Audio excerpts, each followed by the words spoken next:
Baik, Assalamualaikum warahmatullahi wabarakatuh. Baik, di sini saya akan menjelaskan tentang laporan keuangan, di mana penjelasan tentang akun-akun yang ada pada laporan keuangan. Sebelumnya, laporan keuangan itu adalah dokumen penting berisi catatan keuangan perusahaan, baik transaksi maupun kas. Pembuatan laporan keuangan perusahaan dilakukan dalam periode tertentu. Biasanya perusahaan Biasanya perusahaan membuat laporan keuangan ketika periode akuntansi perusahaan mereka memasuki akhir. Menurut PSAK 1 tentang penyajian laporan keuangan, itu terdiri dari 5 komponen. Yang pertama ada laporan posisi keuangan atau laporan neraca, lalu yang kedua ada laporan laba rugi, lalu yang ketiga ada laporan perubahan ekuitas atau laporan perubahan modal, lalu ada yang keempat ada laporan arus kas, dan yang terakhir, yang kelima itu ada catatan atas laporan keuangan. Nah, pertama ini ada laporan posisi keuangan. Yang pertama itu ada aset. Aset itu dibagi dua, ada aset lancar dan aset tidak lancar. Kalau aset lancar itu yang memiliki usia yang kurang dari 1 tahun. Kalau aset tidak lancar itu usianya lebih dari 1 tahun. Yang pertama itu ada aset lancar, itu kas dan setara kas. Ada piutang usaha, ada piutang lainnya, ada persediaan, ada pajak dibayar di muka, ada uang muka kemasuk, biaya dibayar di muka, ada aset lancar lainnya. Dan di sini ada jumlah aset lancar. Lalu ada aset tidak lancar. Ada uang, ada aset tetap. Ya, aset tidak lancar itu ada investasi pada entitas. Lalu ada properti investasi, ada aset tetap, ada tanah untuk pengembangan, ada aset tetap pajak tangguhan, ada goodwill, ada aset tidak lancar lainnya. Nah, jumlah aset tidak lancar itu ada ini ya. Nah, jumlah aset lancar ditambah jumlah aset tidak lancar, dan inilah hasilnya. Lalu ada liabilitas. Liabilitas atau kewajiban atau utang ya. Liabilitas yaitu ada liabilitas jangka pendek dan ada liabilitas jangka panjang. Dan liabilitas jangka pendek itu seperti utang usaha dan lainnya. Ada liabilitas keuangan derivatif, utang pajak, ada utang cukai, akrual, kewajiban imbalan kerja jangka pendek, pendapatan tangguhan jangka panjang, liabilitas keuangan jangka pendek lainnya, liabilitas sewa jangka pendek, dan jumlah liabilitas jangka pendek ini ya. Lalu ada liabilitas jangka panjang. Kewajiban yang pertama itu ada kewajiban imbalan kerja, ada liabilitas pajak tangguhan, ada liabilitas sewa, lalu ada pendapatan tangguhan. Nah, ini jumlah liabilitas jangka panjang. Dan jumlah liabilitas ini adalah jumlah liabilitas jangka pendek ditambah jumlah liabilitas jangka panjang. Lalu ada ekuitas atau modal ya. Ekuitas yang dapat didistribusikan kepada pemilik entitas induk. Seperti modal saham, modal dasar, itu modal ditempatkan di setor dan disetor penuh. Modal saham biasa, tambahan modal disetor, selisih kurs, penjabaran laporan keuangan, ekuitas lainnya, saldo laba, dicadangkan dan belum dicadangkan. Jumlah ekuitas. Jumlah ekuitasnya itu ini ya totalnya. Dan di sini itu juga ada persamaan dasar akuntansi di mana aset itu adalah hutang plus modal. Jadi di sini jumlah liabilitas ditambah ekuitas, jumlah hutang ditambah modal, dan ini hasilnya. Lalu di sini ada laporan laba rugi ya. Sini ada penjualan bersih, dan ini ada di penjualan bersih, dan ada beban pokok penjualan. Jadi di sini ada laba kotornya, ada beban penjualan, ada beban umum dan administrasi, ada penghasilan keuangan, biaya keuangan, bagian atas laba bersih, entitas asosiasi, penghasilan lain-lain, dan beban lain-lain. Di sini ada laba sebelum pajak, ada beban pajak penghasilan. Jadi laba periode berjalannya itu laba sebelum pajak penghasilan dikurangi beban pajak penghasilan. Sini ada penghasilan komprehensif lain. Ini ada pos yang tidak akan direklasifikasi ke laba rugi, itu imbalan peserta kerja atau pasca pajak penghasilan terkait. Dan ini ada pos yang akan reklasifikasi ke laba rugi. Ada cadangan lindung, nilai arus kas, ada pajak penghasilan terkait, selisih kurs, karena penjabaran laporan keuangan. Ini ada jumlah penghasilan komprehensif periode berjalan.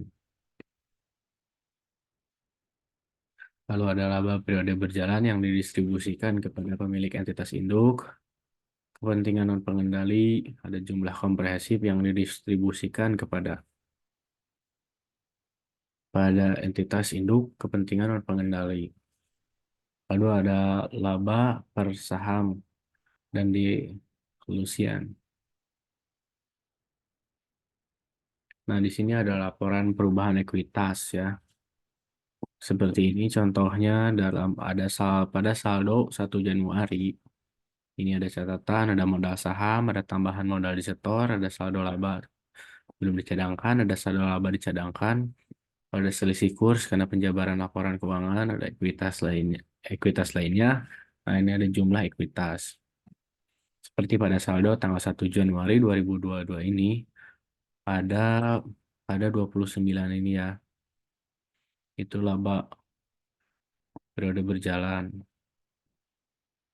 Ini saldonya. Dan pada saldo 30 Juni ini ada perbedaan jumlah ya, karena dikurangi oleh dividen dan pembayaran berbasis saham. Dan pada saldo 1 Januari 2023 itu juga mengalami perbedaan ya, karena ada penambahan juga dan ada pengurangan. Nah, pada saldo 30 Juni juga mengalami perubahan kembali. Seperti itu karena ada pembagian yang sama, pembagian dividen juga.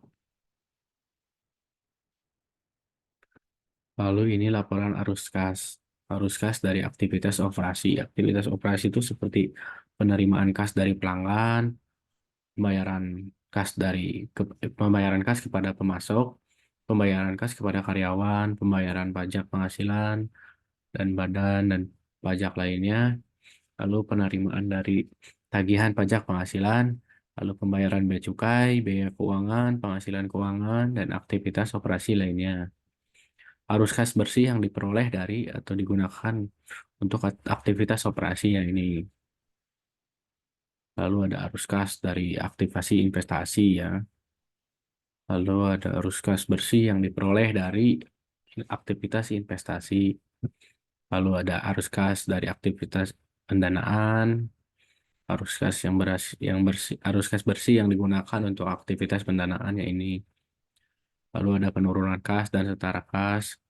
Lalu ada kas dan setara kas pada awal periode dan kas setara kas pada akhir periode, mengalami angka yang berbeda ya. Lalu ada CALK, catatan atas laporan keuangan. Pertama ada informasi umum ya.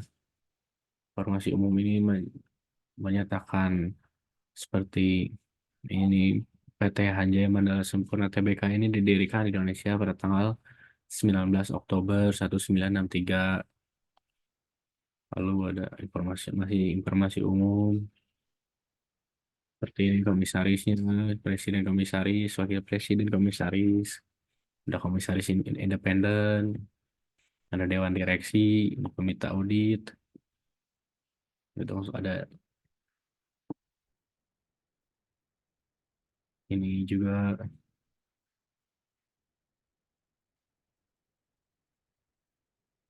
Nah, ini ada yang kedua itu kebijakan akuntansi penting di laporan keuangan konsolidasi konsolidasi interim telah disusun sesuai dengan standar akuntansi keuangan di Indonesia dan peraturan yang ditetapkan oleh OJK atau Otoritas Jasa Keuangan sebelumnya yang dikenal sebagai BAPEPAM ya, BAPEPAM LK atau Badan Pengawasan Pasar Modal dan Lembaga Keuangan. Sama ada dasar penyusunan laporan keuangan, konsolidasi, interim, lalu sama perubahan dan pernyataan standar akuntansi keuangan. Oh, ada ada entitas anak, ada entitas asosiasi, ada penjabaran mata uang asing, ada mata uang fungsional dan penyajian, transaksi dan saldo, ada entitas asing di dalam grup, ada aset dan liabilitas keuangan, aset keuangan itu aset keuangan diklasifikasikan dalam lingkup PSAK satu dikategorikan sebagai berikut. Aset keuangan yang diukur dengan biaya diamortisasi, aset keuangan yang diukur dengan nilai wajar melalui laba rugi atau melalui penghasilan kompresif lainnya. Masih sama ya. Nah, lalu ada liabilitas keuangan ini diklasifikasikan dalam lingkup PSAK satu dikategorikan sebagai berikut. Liabilitas keuangan yang diukur dengan biaya diamortisasi, liabilitas keuangan yang diukur dengan nilai wajar melalui laba rugi atau penghasilan kompresif lain. Sama ada instrumen keuangan disaling hapus, ada penurunan nilai dari aset keuangan, ada kas dan setara kas, ada piutang usaha dan lainnya, ada aset dan liabilitas keuangan derivatif, ada aset dan liabilitas keuangan derivatif, ada persediaan, ada aset tetap, ada properti investasi, ada sewa, lalu ada tanah dan pengembangan, ada goodwill, ada penurunan nilai aset non keuangan, ada utang usaha dan lainnya, imbalan kerja, ada pembayaran berbasis saham, ada perpajakan, ada pengakuan pendapatan dan beban, ada distribusi dividen, ada pelaporan segmen, transaksi dengan pihak-pihak berelasi, ada laba per saham, lalu biaya penerbitan saham, lalu ada estimasi dan pertimbangan akuntansi yang penting. Yang pertama itu penyusutan aset tetap, ada kewajiban imbalan kerja, ada pajak penghasilan dan pajak lainnya, manajemen risiko keuangan, ada faktor risiko keuangan, risiko nilai tukar mata uang asing, ada risiko nilai tukar mata uang asing, ada risiko suku bunga, ada risiko kredit, ada risiko likuiditas,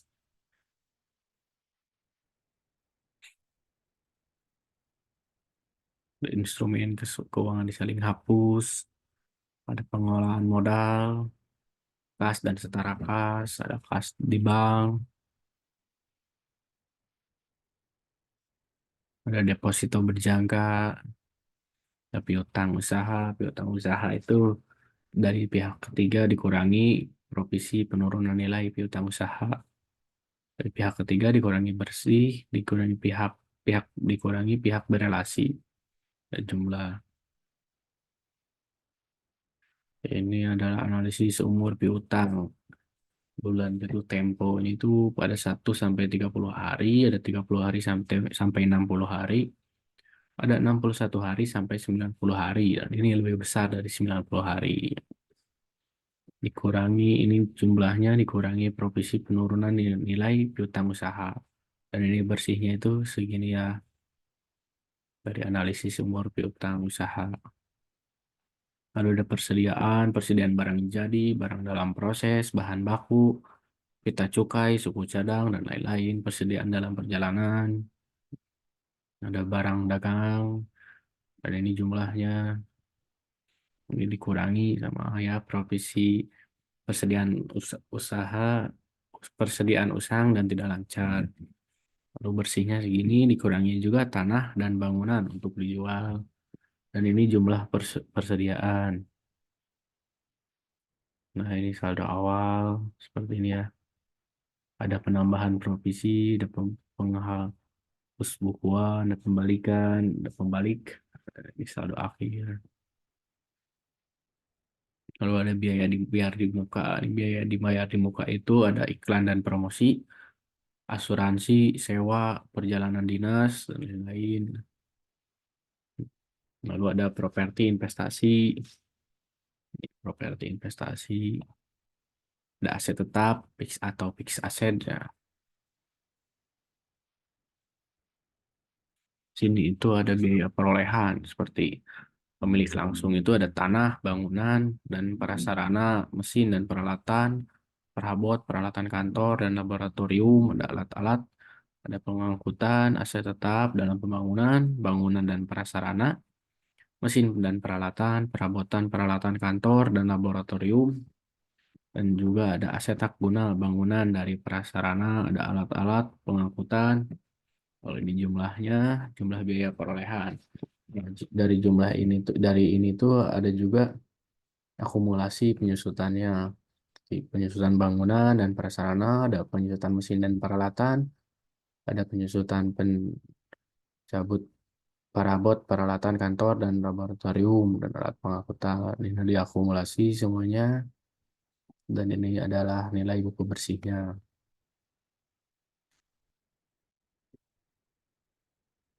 Ada aset tetap yang lanjutannya hasil penjualan bersih dikurangi nilai buku bersih. Nah, ini keuntungan diperoleh lah. Nah, ini ada beban penyusutan dialokasikan. Ada beban pokok penjualan, beban penjualan, ada beban umum dan administrasi. Ada goodwill, ada utang usaha dan lainnya, ada akrual, ada perpajakan ya.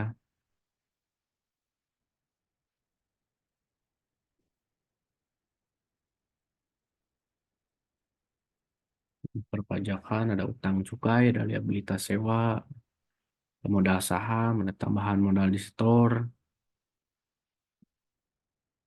ada penjualan bersih. Penjualan bersih itu ekspor ya.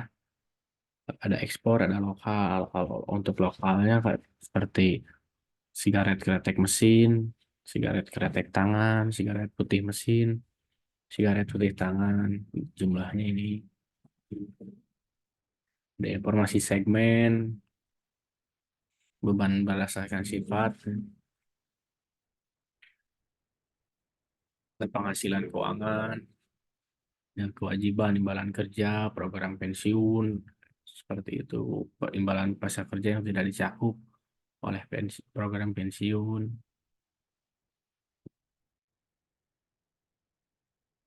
ada kewajiban imbalan kerja ya, ada dividen, ada laba per saham, informasi mengenai pihak berelasi, ada penjualan bersih, itu informasi mengenai pihak berelasi ya, pembelian, ini pemegang saham, ada biaya jasa dan lainnya, biaya keuangan, ada penghasilan jasa dan lainnya, penghasilan keuangan, piutang usaha, ada piutang lainnya, ada aset ya. Dan ini juga ada reklasifikasi kembali laporan keuangan konsolidasi interim. Nah, ini ada sebelum laporan laba rugi dan penghasilan komprehensif itu sebelum rekalkulasi dan ini sesudah ya. Ini reklasifikasinya itu ini angkanya dan ini sesudahnya.